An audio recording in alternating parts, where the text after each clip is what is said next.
Under the watchful shade of the ancient baobab tree, life in the village thrived like a melody sung to the rhythm of drums. This tree, its roots spread wide like a mother's arms, stood as a reminder of unity and wisdom passed down through generations. Children played in its shadow, elders told proverbs at its base, and villagers gathered beneath its branches for counsel and celebration. Here, tradition was alive, woven into every breath and step. In the heart of the village was the bustling market, alive with the hum of voices and the clatter of trade. Women sold woven baskets and clay pots, men bartered for spices, fabrics, and beads. The air was thick with the aroma of fried plantains and freshly ground herbs. Amid the exchanges, laughter rippled and stories passed from one ear to another. An elder's voice rose, delivering a proverb. A cracked calabash still holds water if carried with care. The words hung in the air, prompting nods of agreement and whispers of interpretation. Two women moved through the market like sisters. One was a craftswoman, her hands calloused from years of weaving the finest mats and cloths. Her quiet smile and calm presence were like a river's steady flow. The other was a trader, her voice sharp and bright, attracting customers like bees to honey. They were inseparable, the harmony between them envied by many. "Your mats sell themselves," the trader teased, nudging her friend. "But if you'd let me price them, you'd have twice the customers and half the work." "And what would I do with my hands then?" the craftswoman replied, her voice soft but steady. Their bond was a thread that tied them together, a friendship that seemed unbreakable. During the annual Festival of Blessings, the entire village gathered to celebrate under the watchful gaze of the ancestors. At the heart of the festivities was a sacred golden anklet, displayed for all to see. This anklet, passed down through generations of the chief's family, was more than a symbol of wealth. It represented unity, the bond between the living and the ancestors, and the village's collective prosperity. As the anklet gleamed in the light of the festival fires, the villagers sang and danced. The rhythms of the drums echoed through the air, and feet stamped the earth in joyous unison. The dancers' movements told stories of bravery and love, their voices rising in harmony to honor the past and pray for the future. But as the first light of dawn broke over the village, the festive joy turned to shock. The anklet was gone. Word spread like wildfire, igniting fear and suspicion. The chief's messengers called for calm, but whispers of betrayal filled the air. "How could such a sacred object vanish from under our watch?" one elder exclaimed. "It is a curse," another muttered, clutching his walking stick. "The ancestors are angry." The market buzzed with murmurs. Fingers pointed, accusations flew, and even the closest of friends began to cast wary glances at one another. The trader's sharp wit and charm made her a natural target for suspicion.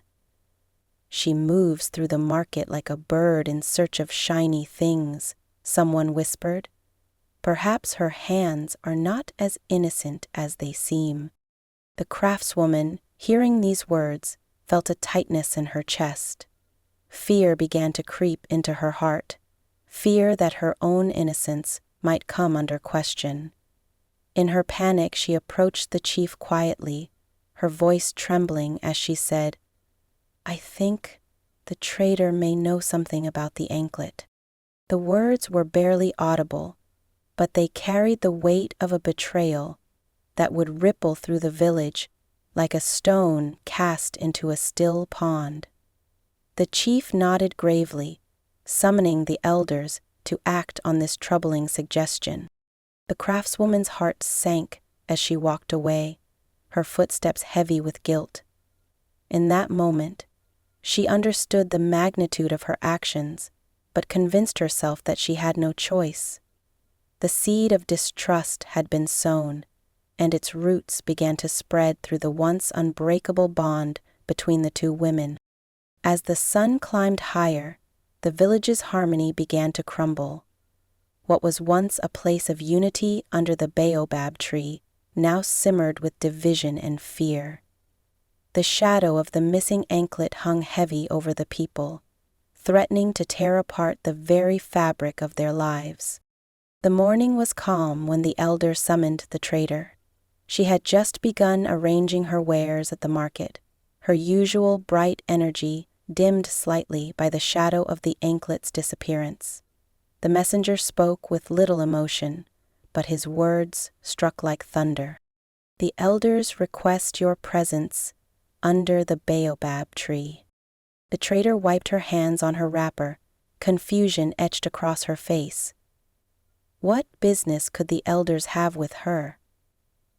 She followed the messenger, her steps quickening as the murmurs of those around her grew louder.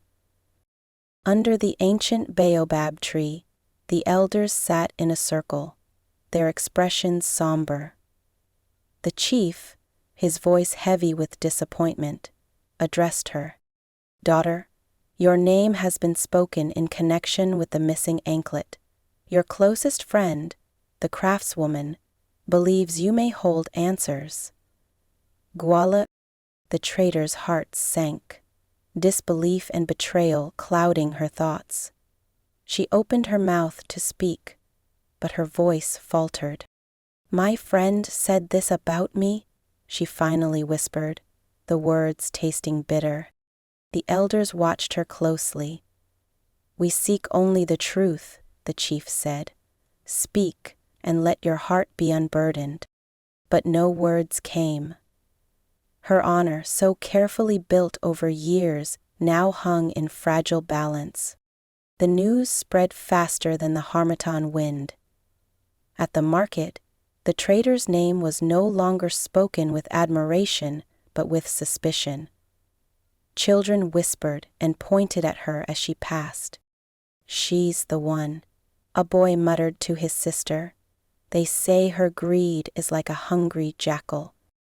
Adults cast sidelong glances, their faith in her character crumbling with every whispered word. The market, once her sanctuary, now felt suffocating. Customers avoided her stall, and the lively hum of her business faded into silence. The trader held her head high, but inside, she felt the weight of isolation. Each day brought more whispers, more glances, and fewer opportunities to defend herself. The craftswoman, from her corner of the market, watched this unfold. Her guilt grew heavier with each passing day. At first, she told herself it was the only way to protect herself, but the sight of her friend enduring the village's scorn was unbearable. Every time their eyes met, she looked away, ashamed. The trader's gaze, once filled with trust, now burned with a question the craftswoman could not answer. Her nights were no better. Dreams of the ancestors haunted her sleep, their voices filled with reproach. In one dream, the anklet appeared in her hands, its golden glow dull and lifeless. "You hold this weight," a voice boomed, echoing through her mind. "But what will you do with it?" The craftswoman woke in a cold sweat, unable to escape the burden she carried. The trader's isolation deepened. Once, her hut had been a place of laughter and warmth, filled with friends and customers seeking her wares. Now, it stood silent. Her wares gathered dust, her days stretched long and empty. Sitting alone one evening, she stared at her empty market basket, her mind racing with questions. Why would her friend betray her? How could she prove her innocence? Tears welled in her eyes, but she refused to let them fall. "I will not crumble," she muttered, clenching her fists. "I will find the truth." Desperate for guidance, the trader visited a revered elder known for her wisdom and riddles. The elder sat near a small fire, her hands busy weaving a mat, her movements deliberate and steady. "Mother," the trader began, her voice trembling, "I need your counsel. My name has been stained, my honor questioned. How do I find the path to justice?" The elder did not look up, but spoke softly, her words carrying the weight of years. "Listen to the whispers of the wind," she said, "and watch where the dust settles." The trader frowned, confused. "I do not understand." "You will," the elder replied, her eyes meeting the trader's for the briefest moment. "The truth has a way of revealing itself. Be still, and it will find you." With the elder's words in her heart, the trader began to watch and listen. She noticed small details others overlooked. A careless word here, a nervous glance there. Each clue, though tiny, felt like a piece of a larger puzzle. Her search led her to the chief's compound, where a young servant's unease caught her attention. The girl fumbled with her words when asked about the anklet, her eyes darting to the ground. The trader followed her intuition and discovered the anklet hidden beneath a pile of cloth in a quiet corner of the compound. Shock and anger coursed through her as the truth became clear. The anklet had not been stolen by a stranger or an outsider. It had been hidden by someone close to the chief, a jealous family member seeking to create chaos and gain power. Holding the anklet in her hands, the trader felt a mixture of relief and dread. The truth was now hers, but exposing it would come at a cost. Shame would fall on the chief's family, and the village's delicate harmony could shatter. "What do I do?" she whispered to herself, staring at the golden symbol of unity that had caused so much division. Her heart ached with the weight of her decision. She could clear her name and restore her honor, but the price of truth would ripple through the village, leaving scars that might never heal. Taking a deep breath, the trader resolved to act, though the path ahead was unclear. Her courage would be tested, and her choice would determine not only her fate, but the fate of the village she loved. The villagers gathered beneath the towering baobab tree, its ancient roots sprawling like the history of their people. The air was thick with unease, a mixture of curiosity and tension, crackling like dry leaves underfoot. The elders sat in a semicircle, their faces solemn, their eyes reflecting the weight of their roles. Whispers wove through the crowd like threads in a tapestry. "She claims she has found the truth," someone murmured. "But can her word be trusted now?" replied another. The trader stood at the center of the gathering, her head held high, though her heart thudded in her chest. She scanned the faces around her, some familiar, others now clouded by suspicion. Swallowing her fear, she stepped forward. "I stand before you with truth in my hands," she began, her voice steady but trembling at the edges. "I have been called a thief, my name dragged through the dust. I was betrayed by one I held closest to my heart." Her voice wavered for a moment, and she paused to draw strength from within. "But I did not crumble. I sought the truth because I knew it was the only thing that could free me." The crowd fell silent, drawn into her words. She recounted her journey, how she had pieced together the clues, how she had followed the trail that led her to the chief's compound. Her words painted vivid pictures, and the villagers leaned in, their skepticism giving way to astonishment. The villagers leaned in, their skepticism giving way to astonishment.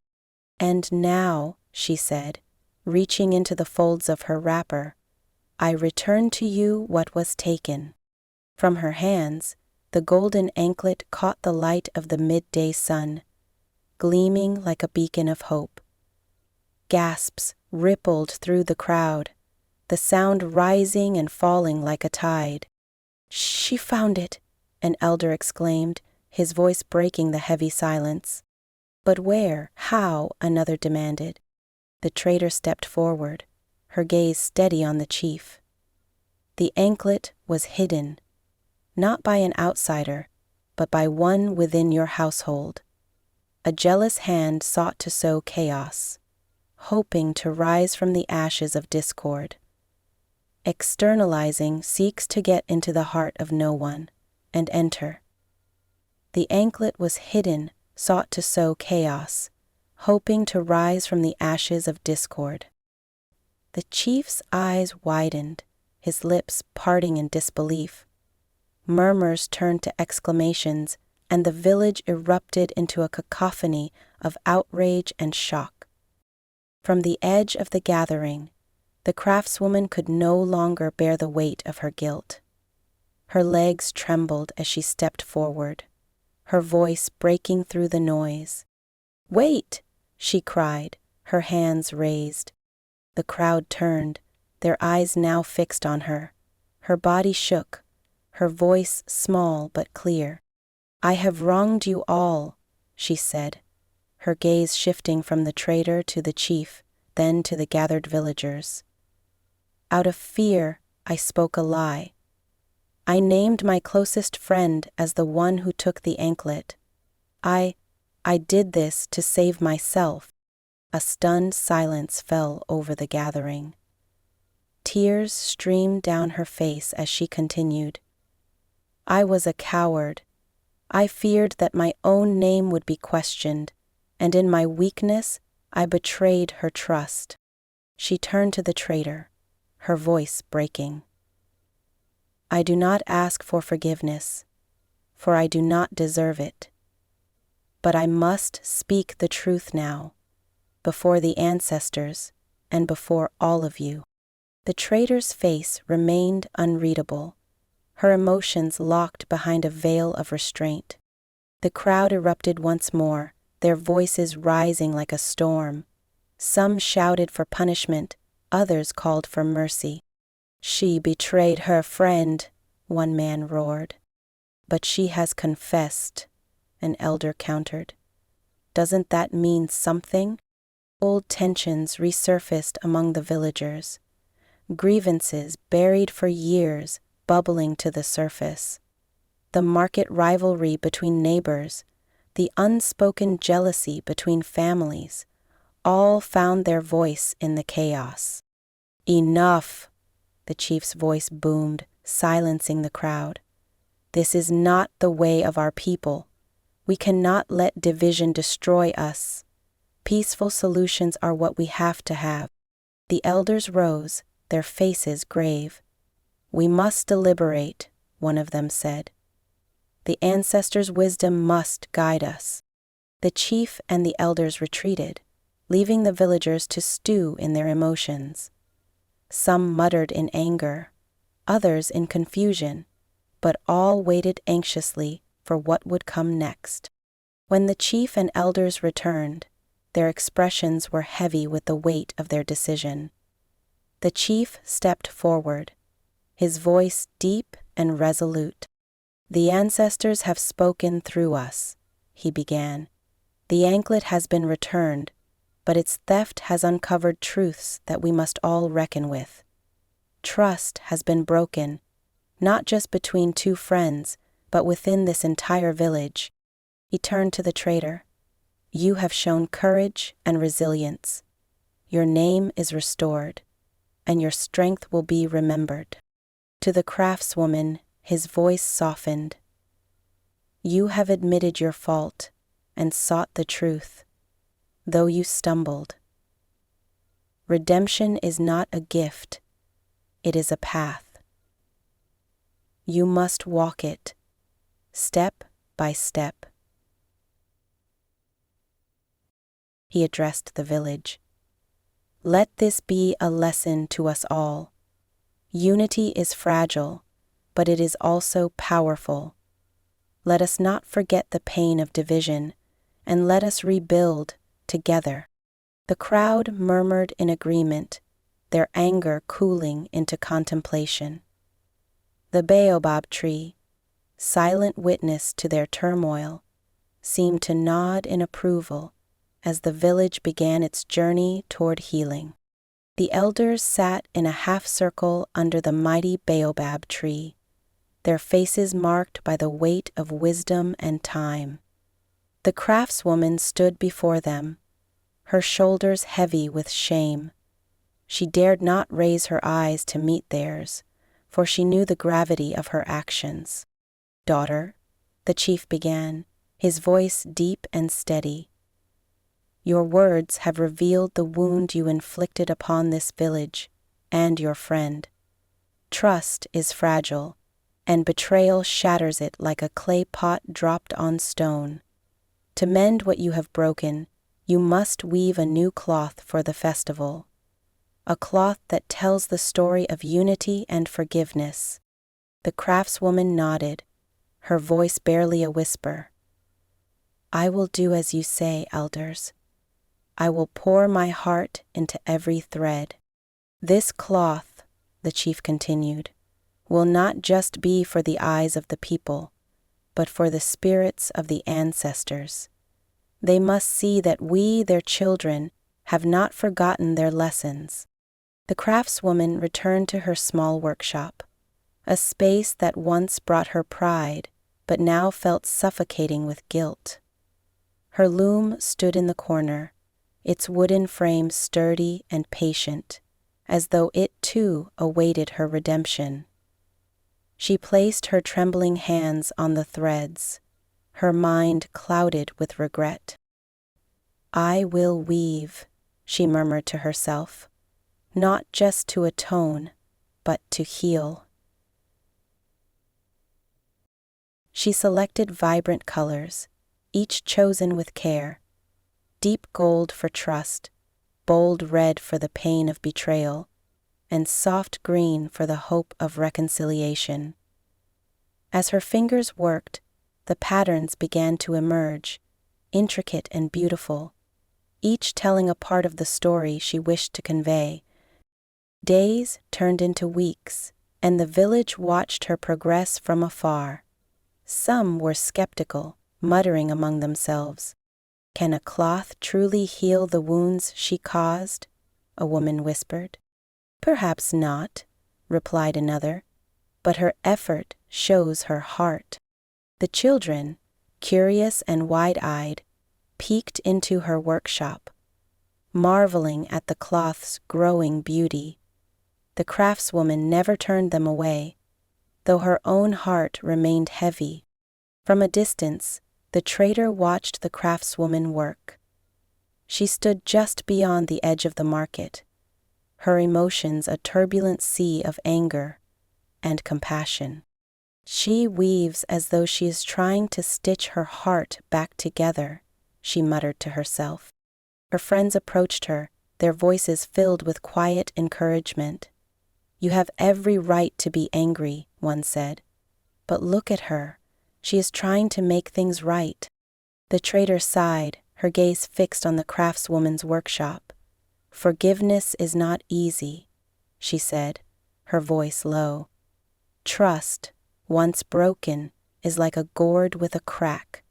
It can hold water again, but the crack will always remain." One evening, the elders called the villagers together.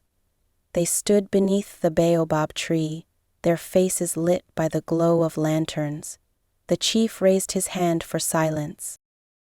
"This incident has shaken us all," he began, "but it is also an opportunity to learn. Betrayal and jealousy are not new to our people, but neither are forgiveness and unity. Let us remember the words of our ancestors. The river does not reject the stone, but it carries it to a place where it causes no harm." The villagers listened intently as the elders shared stories of past betrayals and reconciliations, each tale a lesson in resilience and the strength of community. "Let this be a story we tell our children," said an elder, "a reminder that even the deepest wounds can heal if we work together." On the day of the festival, the craftswoman carried the completed cloth to the baobab tree.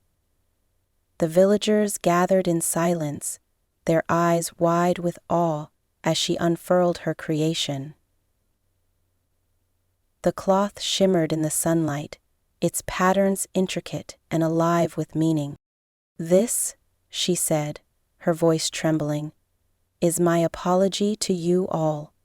Every thread carries my regret, my hope, and my prayer for unity." The villagers murmured among themselves, many moved to tears. The chief stepped forward, running his fingers over the cloth. "This is more than a cloth," he said. "It is a story, one that will remind us of our mistakes and guide us toward harmony." After the ceremony, the craftswoman approached the trader, her hands clasped tightly together. "I do not have the right to ask for your forgiveness," she began, her voice shaking, "but I am grateful for your strength and your patience. I am so sorry for what I did." The trader looked at her for a long moment, the silence between them heavy with unspoken pain. Finally, she spoke, Verily reeled back. "I cannot forget what happened," she said, "but I see your effort. Trust will take time, but I am willing to try." Tears filled the craftswoman's eyes as she nodded. "That is all I ask." As the sun set, the two women sat together beneath the baobab tree, the ceremonial cloth draped between them. The villagers gathered around, their voices rising in song, a hymn of unity and gratitude. The baobab's branches swayed gently in the breeze, as though the tree itself approved. The story of betrayal and redemption would live on, not as a wound, but as a lesson. A reminder that even broken bonds can be mended with time, effort, and the will to heal. The golden anklet, once a symbol of unity and prosperity, had become a source of division. Elders gathered to discuss its disappearance, their voices heavy with concern. "This anklet," one began, "is not just an ornament. It carries the blessings of the ancestors. Its loss has shaken the very foundation of our trust." Another elder nodded. "Our traditions bind us, but when those traditions are misused, they become chains. The theft of the anklet has shown how fragile our harmony truly is." The villagers murmured in agreement, their faces reflecting the weight of this truth. The lesson was clear. Symbols are powerful, but they must be upheld with integrity, or they lose their meaning. The betrayal of the craftswoman was like a stone cast into still water, its ripples spreading far and wide. Her fear and jealousy had not only harmed the trader, but had sown mistrust throughout the village. "The bonds between friends are like woven cloth," an elder explained during a gathering. "Strong when whole, but easily frayed by even the smallest thread of doubt." The trader, despite her pain, refused to let the betrayal define her. She stood firm, her determination to find the truth inspiring those around her. "She could have given in to anger," one villager remarked, "but instead, she showed strength. She taught us all the value of perseverance." The lesson was a painful one, but it reminded everyone that trust, once broken, could only be rebuilt through honesty and effort. The craftswoman's journey to redemption was not an easy one. Each thread she wove into the ceremonial cloth was a thread of her remorse, her hope, and her determination to make amends. Redemption, an elder said during a village meeting, is not a single act. It is a journey, like climbing a steep hill. Each step requires effort, and even when you reach the top, you carry the memory of the climb. The villagers watched her work in silence, some still skeptical, others quietly hopeful. Her actions spoke louder than any words, but the scars of her betrayal remained. The craftswoman knew this. Even if the cloth is perfect, she whispered to herself one night, the wounds I caused will leave marks, but I will not stop trying. Her efforts showed the village that while redemption could not erase the past, it could pave the way for a better future. Forgiveness, the elders taught, was the glue that held the village together. Without it, cracks in the community could grow into chasms. Forgiveness, the chief declared during a gathering, is not just for the one who has wronged. It is for all of us. Without it, anger festers like a wound, and it is the community that suffers. The trader, still nursing her wounds, listened quietly. Forgiveness did not come easily to her, but she understood its importance. We release ourselves from the weight of anger. We release ourselves from the weight of anger. It does not mean forgetting, but it does mean moving forward. The craftswoman's actions showed that forgiveness, while fragile, could be a powerful force for healing. It was a lesson the village would carry with them for years to come. The strength of the village lay not in its individuals, but in its collective spirit. The elders, the women, the men, and even the children all played a role in resolving the conflict. It is not the chief's wisdom alone that guides us, one elder said. It is the wisdom of the many, shared and strengthened under the baobab tree. The final gathering, where the ceremonial cloth was unveiled, was a testament to this collective strength. The patterns on the cloth told a story of pain, betrayal, and forgiveness. As the villagers gazed upon it, many were moved to tears. "This is our story," the chief said, his voice firm but gentle. "It is a story of division, but also of unity. Let it remind us that we are strongest when we stand together." The village, once fractured, found its way back to harmony. The baobab tree, ancient and wise, stood as a silent witness to their journey. Its roots ran deep, just like the lessons they had learned. That trust could be rebuilt, that redemption was a path worth walking, and that unity was their greatest strength. It was about peace and family that was Solomon.